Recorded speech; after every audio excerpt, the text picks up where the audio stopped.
Hey, how you doing? Scott here from Walsh Performance. So in today's video, we're going to cover organizing and taking action. So over the past few videos, if you've not seen them yet, please go back and cover these first few because it's very important. But before we do begin, take a moment to like. After you watch the video, leave a comment and subscribe. So organizing and taking action. So over the past few videos, we've talked about defining your purpose. I've also talked about envisioning outcomes, some outcomes that might happen, which is really ideal. And we decided to focus on identifying some limits, whether that be like an injury or, based on your work capacity, what level of fitness are you at right now? So the next step in the process is taking action. So you need to develop an action plan. And when you develop this action plan, you got to focus on either or. Let's start off. You can start off with small, short-term goals, and then also long-term goals. So kind of what's your, I wouldn't say end goal because you want to make this like a lifestyle, but what are some short-term goals that are going to help you progress towards your ultimate larger goal? So say over the next 90 days or 6 months, but like what are your small goals for like every 2 weeks or every month?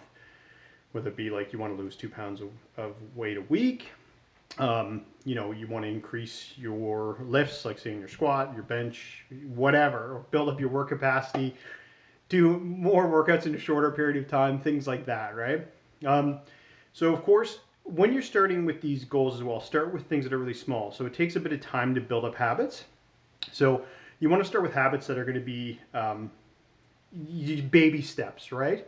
So when you have these baby steps, the more success or the more small wins you have, the more that's going to help you kind of solidify this process and make it more motivating for yourself, right? So a couple things like in terms of my program, sometimes what I get people to do is start off with a challenge, which is kind of like an aggressive cut, but it leads to quick wins because it leads to quick weight loss. And then we go on to teach a more a moderate or more flexible approach to dieting. So long term, you don't want to stay in aggressive diets forever, so you can do something short term and then progress to your long term goals.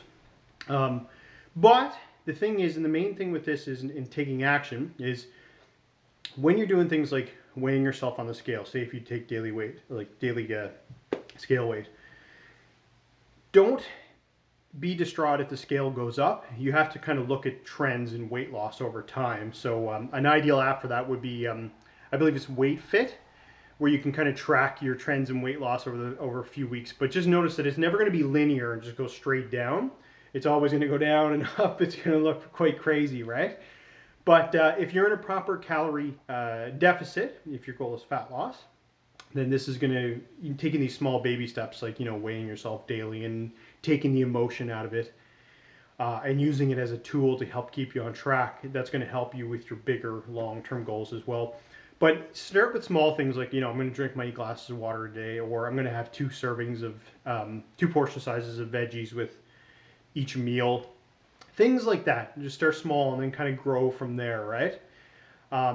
But yes, organizing and taking action. If you've liked this video, please take a moment, like I said again, to subscribe, leave a comment if you have any questions, and we'll talk to you soon. We'll go on to the next video from here. All right, have a good day.